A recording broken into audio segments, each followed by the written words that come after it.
The Spurs are off to a hot start to the season. Do they still need three-point shooters, though?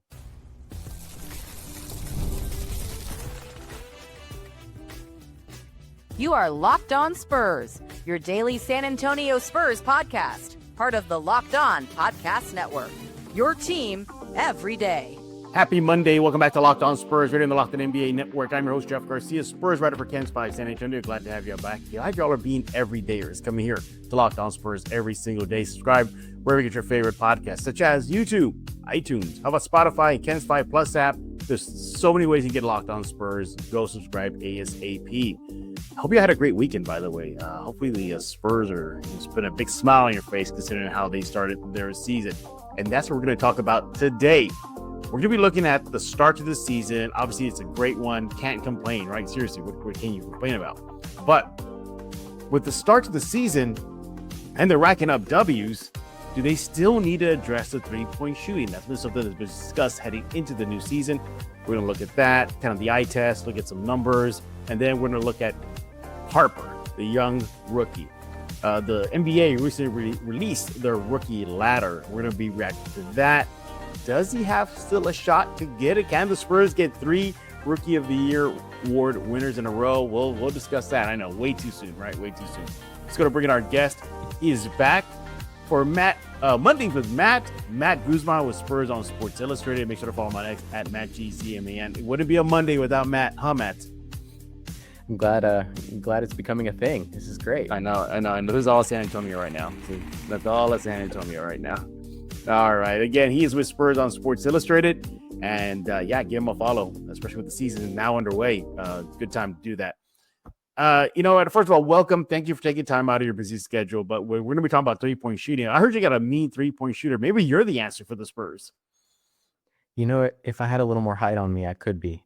But, I might get swatted by some of those guys out there. Yeah, exactly. Yeah, it could be even like Jordan McLaughlin, the shortest guy on the roster, probably still get me and you. All right, Matt. Well, let's go and dive into it, too. We'll look at some three-point shooting numbers in just a few minutes. By the way, everybody, heads up. They're actually not bad to start, so just more on that later. But, look, Matt, they're getting it done defensively. They held a team to 105 points recently. And in today's world, NBA world, that's like holding somebody to 80 or 90.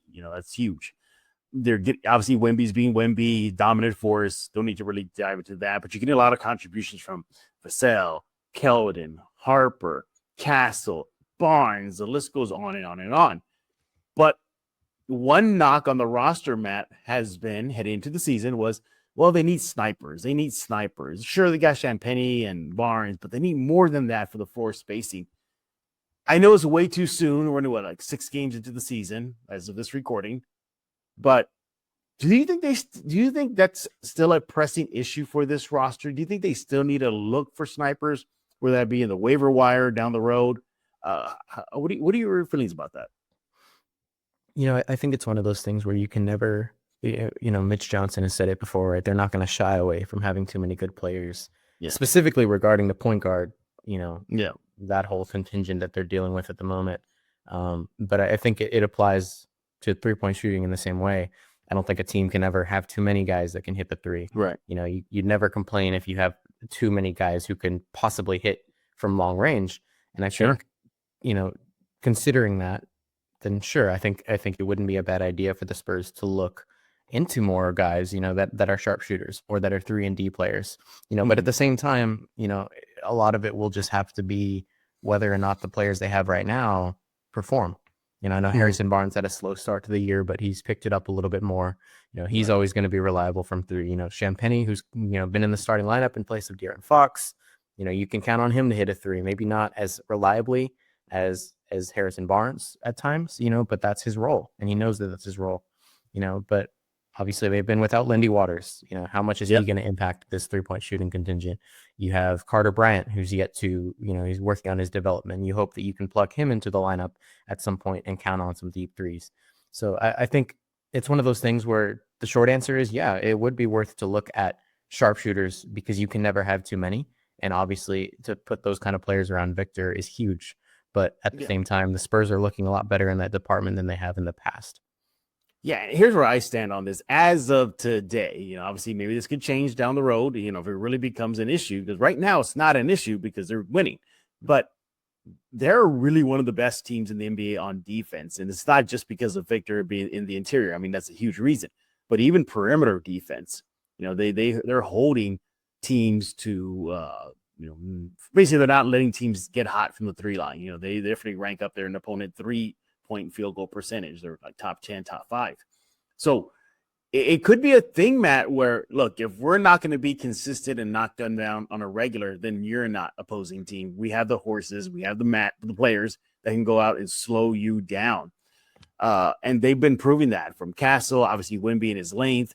The team's going to get back Sohan soon, so he can factor into that.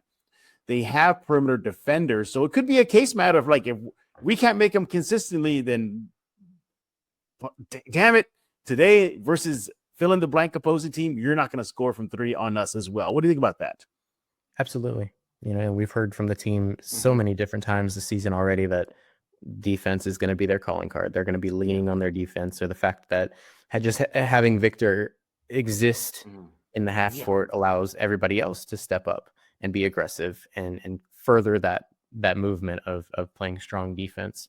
And so, yeah, I mean, I think that's one of the more unique strategies that I can ever say I've watched, and obviously they haven't even been able to do so, as much in the first couple of years that Victor has been with San Antonio because they haven't had the roster that they have right now.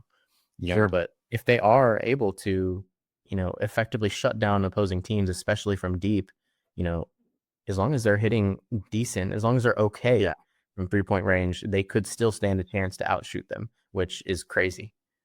Yeah, it really is. And, I want to circle back to Champagnie. He had a great preseason. He was just lights out preseason. So far, the start season hasn't really been that. He's picking up little by little. But again, no knock on him. He's definitely a floor spacer. There's valid reasons why, even when the team's at full power, that he still should be out there in the starting unit. You need a floor spacer. That's what he provides. But it just feels that this is a department that's still a little shaky, because my fear is down the road this season, you're going to have your let-ups. You're going to have to face a team loaded with 3 shooters, like the Warriors. A team that just going to have those guys that can just knock them down. OKC is another one. So, again, if they're going to rely on defense, especially the perimeter defense, then, that could be the way to go. Look, if we're not going to make them, y'all are not going to make them as well. Look, getting 3 shots is great. It's today's NBA world. Everybody loves a 3-shot. We see it. A player could drive to the basket, have a open layup, and they'll kick it out. And that's how crazy it is for that 3-point shooting. But based on what you've seen right now, we're going to do some numbers in just a few seconds. What do you think about the 3-point shooting? Kind of a non-factor right now simply because they're winning? I think so. I think it's not as glaring of an issue as it has been in the past, and that goes just at face value. It's clear that they have better shooters than they've had in the past, but at the same time, like you mentioned, if the team is winning and they're not shooting 53s a game, do you need to shoot 53s a game? I don't know. Helping. And so, it's one of those things where the Spurs know what they're doing right at the moment. And obviously it's going to change when you add De'Aaron Fox back and when you add Jeremy Sohan and when you add Lindy Waters. 2 of those 3 guys aren't known to be 3-point shooters. So what is that going to do to the minutes of these guys that are getting minutes right now? A lot of it is going to change and a lot of it's going to be different. But yeah, I mean, when you're winning, you're not going to, obviously the team itself is going to be nitpicking, looking at film and figuring out how they can get better. But from an outside perspective, the team is doing what it needs to do to get these wins. And I think that speaks a lot to how well they've done, regardless of what their 3-point shooting looks like. Sure. All right. So what do the numbers look like? Believe it or not, Spurs fans, I know it's early, but there are some promising numbers when it comes to shooting beyond the arc. Let's talk about that in just a few seconds right here with Matt Guzman with Spurs on Sports Illustrated. He's on X at MattGZMAN. I am on X at Jeff G Spurs Zone. It's all about Robinhood. Your ambition just met its match. With Robinhood, you play for the win, not just on game day, every day, locking in on every opening, betting your PR, betting again, channel that drive into your money. Robinhood puts you in control of your money, trade stocks and ETFs, options, futures, and crypto all on one platform. You now can build and execute your own trade from a desktop with Robinhood Legends advanced tools, or take advantage of the new Robinhood strategies with a tailored portfolio managed by a team of experts. You expect more from yourself, expect more from your money. Get started today at Robinhood.com/yourmoney. Again, that's Robinhood.com/yourmoney. Your money, your move. Yeah, let's talk about game time. Basketball season is officially here. Nothing beats being in the arena for those opening games. But let's be real, getting tickets can be a total headache. Between waiting in queues, surprise fees, prices that jump right out before checkout, hey, it's easy to get frustrated when it's all you want to do is just cheer on your team. That's where Game Time comes in. The app gives fans the advantage. It's your ultimate life hack for scoring amazing NBA tickets, fast, easy, and free. You can use the Game Time app to grab seats for your San Antonio Spurs. It'll be simple. You can get the great seats in minutes. You'll love what you see because there are no hidden fees at checkout. You can even look exactly at your view before you even buy the tickets with their in-app seat view feature. Their zone deals are a game changer. You pick the section, Game Time picks your seats, and you say big. You can even find NBA tickets for under $25. Take the guesswork out of buying NBA tickets with Game Time. Download the Game Time app, create an account, use code LOCKEDONNBA for $20 off your first purchase. Terms apply. That's code LOCKEDONNBA for $20 off. Swipe, tap, ticket, go.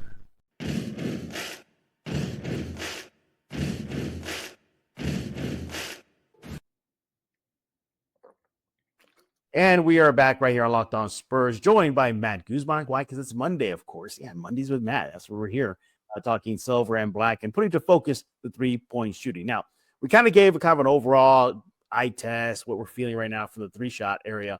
And the Spurs are doing well. Obviously, they're winning, right? Yeah, so what's there to complain about? But there's a lot of good news, at least early in the season, from their shooting from beyond the three. Now, keep in mind, this is recorded before the Suns game, so things could change a bit, but at least through 5 games, there's promise. So, Matt, let's start off with some numbers here. This is from via Cleaning the Glass here.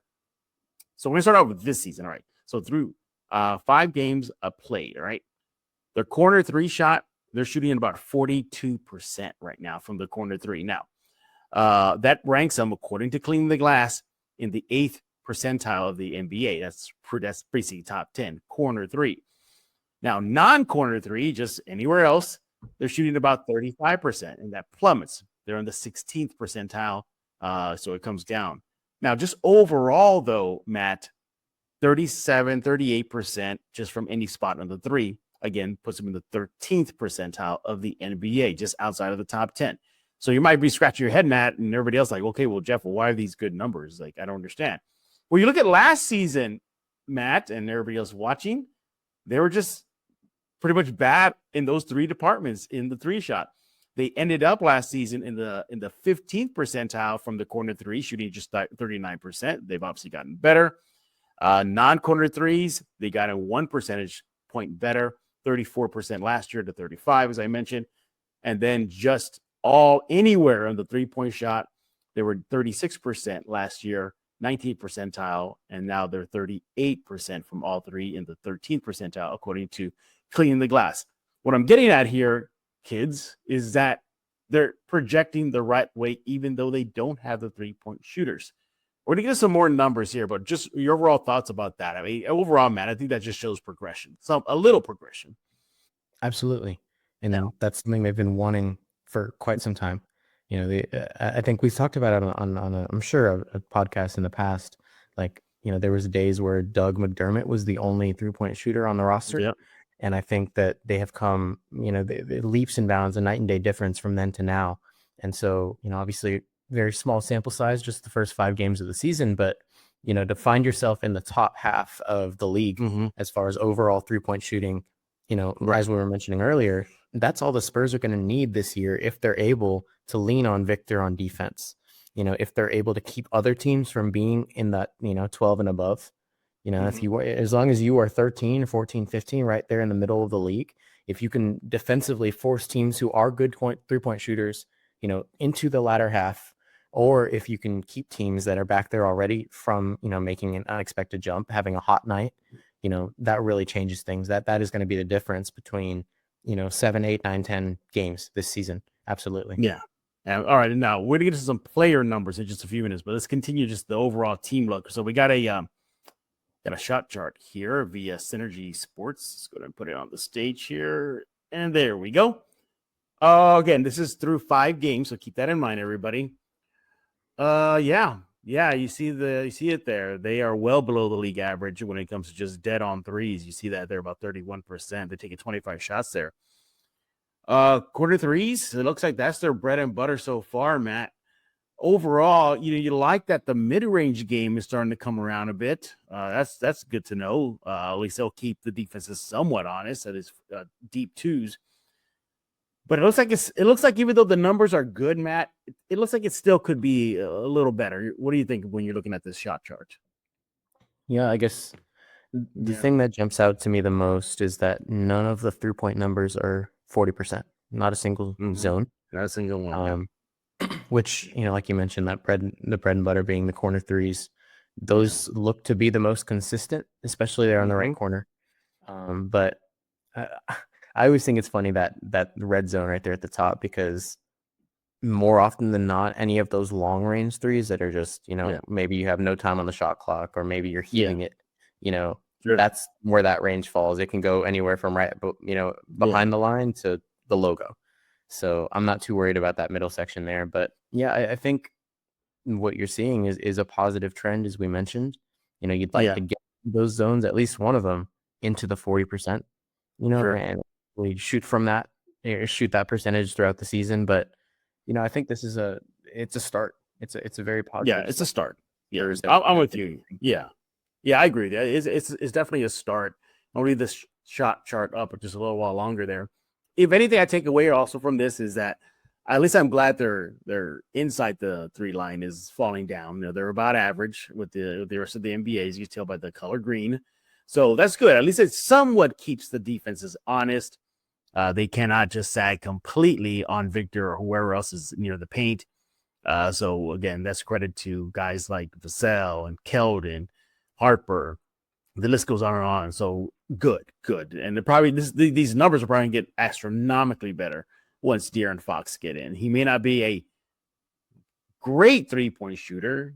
He's decent, but you can definitely see, Matt, that when Fox gets back, that inside the 3 line, those numbers have to spike up, because once you get that pick and roll with Victor, or that, inside out game with Victor and Fox, Fox is going to have some clear looks. What do you think? For sure.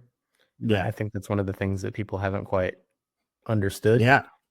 I was seeing it earlier. Somebody was saying, why is the narrative that De'Aaron Fox is a bad player? I'm like, well, that's not the narrative.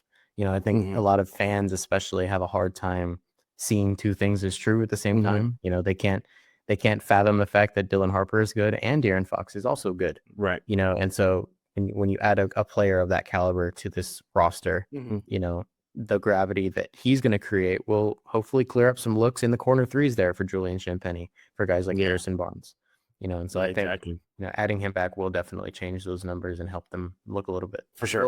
All right, now let's look at some of the individual player stats from the 3 shot only. Right now, your best shooter from 3 line is actually Devin Vassell. Devin Vassell, again, through the 5 games played as of this recording, he's taken about 42 threes. He's made 17. That's good for about 62%. I got to double check that, but that's what cleaning the glass is showing.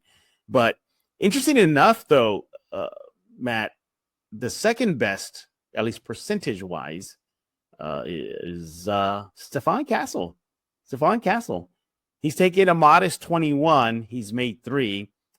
He's around 33%. And then it goes to Harrison Barnes. Actually, let's flip that. It's Barnes, and then it's Castle as number 3.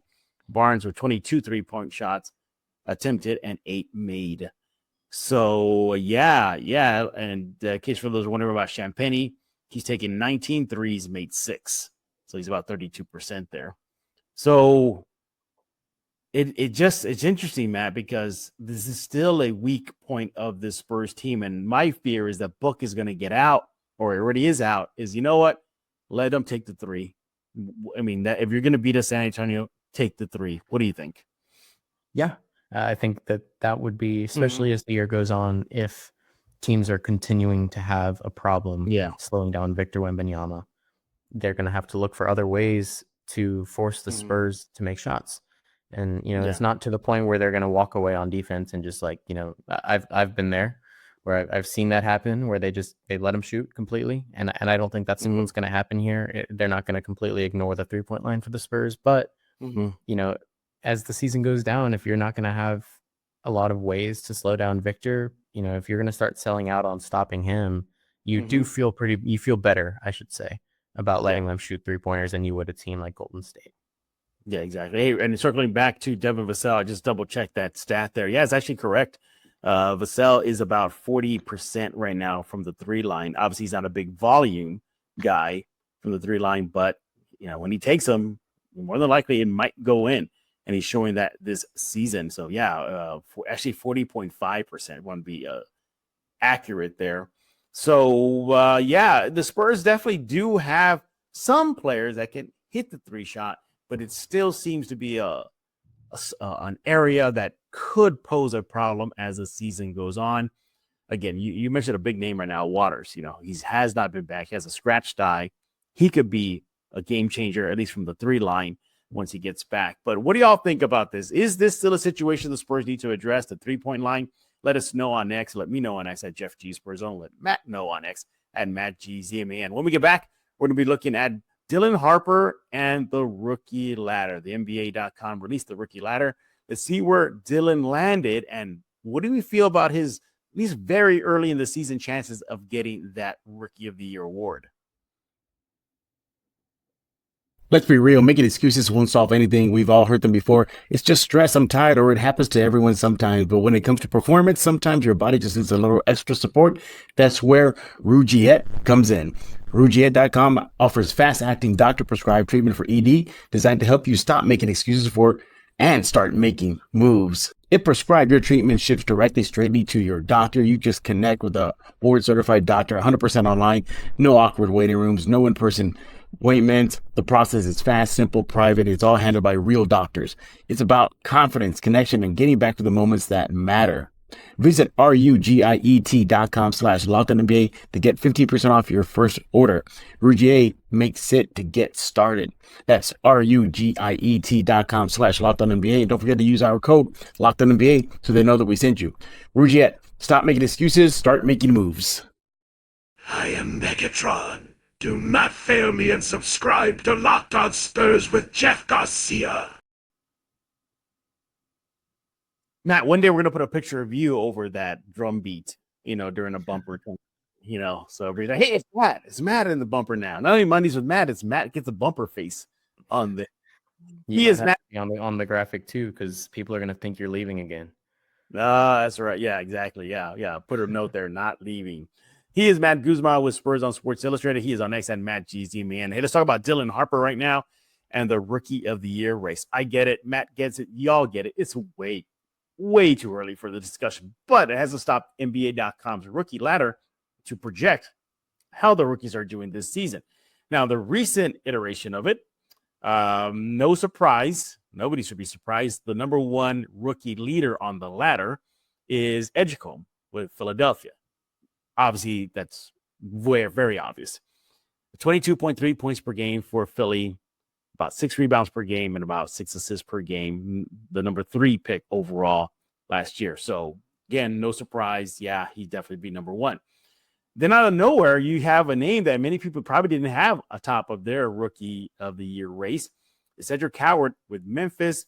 NBA.com on their ladder has him second at 16.5 points per game, 3.8 rebounds per game. He was picked number 11. And then number 3 is your guy, the local guy, Dylan Harper, third best rookie on the NBA rookie ladder / chase for the Rookie of the Year. He's averaging, as of this recording, 14.8 points per game, 5.3 rebounds, and about 5 assists per game. So, I didn't even realize he's dishing out that much, but good for him. And then following him at number 4 is the one that many felt they will get it and probably still could, is Cooper Flag with the Mavericks at 4. Now, at this juncture of the NBA season, I think you would pencil in Edgecombe to get it. Obviously reason. But Harper, he's not out of the race completely. He's improving game by game. Is he learning some lessons? Yeah, I don't know if you saw, but in the game versus Miami, there was a questionable call. The refs reviewed it, whether or not Harper kicked his little foot out underneath the shooter. But as the rookie was heading back to the bench, he got a mouthful from Mitch Johnson. Basically, you can definitely read lips. It was expletives. You cannot do that, and that is putting the foot under there. So, how you feeling about Harper? Too soon to tell if he'll climb up that rookie ladder / be a legit contender for the Rookie of the Year award? Because you got to figure Matt Flagg is going to start getting going, and Edgecombe, he might be the runaway winner when they all said and done. But I feel like we cannot count Harper out of it yet. What do you think? Sure, I would agree with that. At this current moment, you can't count out Dylan Harper for Rookie of the Year. But I think I'm ready to say this. I don't think he's going to be anywhere near the top 3 by the end of the season. Interesting. And I say that because right now, the minutes that he's inherited, the way that he's been able to play, has been a byproduct of De'Aaron Fox not being in the rotation. Good. It's not that Fox is going to make him expendable, like we've had the conversation millions of times. Yeah. That's not what's happening. Yeah. But Dylan Harper is not going to be in a position to get 25 minutes a game when Fox comes back, and he's still learning himself. And so I imagine that when that change happens, he may struggle a little bit. To adjust to a little bit lighter of a workload or a little bit different of a role, when you're no longer going to be, that main guy. At the same time, it could be the same for Castle. Maybe Castle was the one who takes a heftier, role decline, or he's not asked to be, the main primary ball handler anymore. But I think that's what I'm ready for right now, or ready to say, is that I don't know if he's going to be in a position to be climbing as the season goes on, the way that Castle was at the end of the last season when everybody left and got hurt. Yes, it's a real good point about Fox. That's a very, very good point. Yeah, he changes everything. Fox changes everything. You got to give him his minutes. You got to give him his touches. He is the number 2 guy on this roster behind Wemby. And that's what so obviously the minute allocation is going to be a byproduct of that. And Harper, Castle, even Champagnie to a degree may get impacted. So, yeah, I think that's definitely something to watch out for. Again, if he does slide on the ladder, I don't think it's a slide at him. It's just because this roster is loaded at that position. If it comes down to spreading minutes out, and if you're Mitch Johnson, you're going to give a bulk of them to Fox. You're going to give a good chunk to Castle. And then it's Harper and maybe to a degree Champagnie, simply because Champagnie can spread the floor. And that's very valuable. Just a quick note on what Dylan Harper is actually averaging as of this recording is actually about 14.4 points per game, nearly 5 rebounds per game, 4.6, and nearly 5 assists per game at 4.6 as well. He's shooting 48% from the field, 81% from the free throw line, and 36% from the 3 line. Actually, that's a little higher than I thought I expected him to be, which is decent rookie. Yeah, it's really good. But yeah, I think it's going to be tough for him to capture a 3rd straight Rookie of the Year award for the Spurs. I mean, Edgecombe is just on a different level right now. And look, good on the Edgecombe. I mean, he's getting the minutes. Like, Embiid is not the same Embiid anymore. He's not. He's, and Edgecombe is almost given the green light, and he's a dynamic player. And, I think it might come down to Flag and VJ. What do you think? Yeah, I think so too. And to echo what you had just said, whatever he finishes in this ladder, it's not going to be a reflection of, he wasn't very good. I think the Spurs are going to want, if they had the option, right? If you have the option to let Harper slide into a little bit different of a role as a rookie, trying to learn the ropes, obviously, they're going to be able to rely on him in big moments. He's proven that he can be a good point guard. He's proven he can hit shots, and he's going to make it in this league. He's going to be a big piece of the Spurs and their contention. But I think you'd rather him do that, on the bench, or maybe he goes into it and him and Castle start alternating starting, right? But I think you'd rather him do that in a smaller role and give him the green light the way that Edgecombe is getting the green light in Philadelphia, and the Spurs go nowhere. And I think that that's going to be the bigger story. Is Harper is an amazing player. He's looked great out of the gate as a playmaker, as a shooter, as a passer. Oh yeah, but he's not on a roster that needs him to be the number one guy. He's on a roster that has a lot more weapons than it used to have, and I think the Spurs are way more worried about getting to the playoffs for the first time than they are giving Harper enough minutes to go up and claim a third Rookie of the Year. Yeah, Keldon Johnson said after the win versus Miami that this team has a goal, and that goal is a playoff. So, and I'm pretty sure Harper, he better be on board with that, and putting aside individual accolades for the greater good of the team, making the postseason, snapping that playoff drought the Spurs are going in. But ultimately, I think it's as good as a rookie he is, and he's going to put up some solid numbers as the season unfolds. There's some stiff competition, and again, the Fox factor, that is going to be huge. Again, not a knock on Dylan, it's De'Aaron Fox. What do you expect? Guy's lethal offensive player, lethal defender. With the steals especially. So yeah, you got to play him. But we'll see how Harper fares as the season unfolds. He is Matt Guzman with Spurs on Sports Illustrated. Matt, tell us what's going on in your neck of the woods. Yeah, I just had a chance to catch up with one of the two-way guys, Harrison Ingram. Talked to him as well as Hubert Davis from UNC. So I'm excited to kind of tell his story and see what's going on behind the scenes as he's getting ready for his second season with Austin, as well as obviously in San Antonio. But that's what I've got going. Nice. Check it out. And the best way to do that is follow Matt on X at MattGZ. Man, again, it's a Monday with Matt. I wouldn't have it any other way. Matt, thank you for taking time out of your schedule to join us here on Locked On Spurs. Everybody else, we thank y'all for making Locked On Spurs your first listen each and every day. Free and available wherever you get podcasts, iTunes, Spotify, Kensby Plus app, YouTube. You know what you do. That is subscribe, become an everydayer ASAP. We'll be back tomorrow as the season continues. And it's been good vibes in San Antonio. It's been a long time since Spurs fans felt this way. Glad it's back. We'll see if they can sustain it. Hey, before we go, check out Locked On NBA. It's on YouTube. Just go on YouTube, type in Locked On NBA, hit subscribe button, and you're good to go. It's just an overall view of what's going on in the NBA. So for Matt Guzman, I am Jeff Garcia. We're going to put a lock on this episode of Locked On Spurs.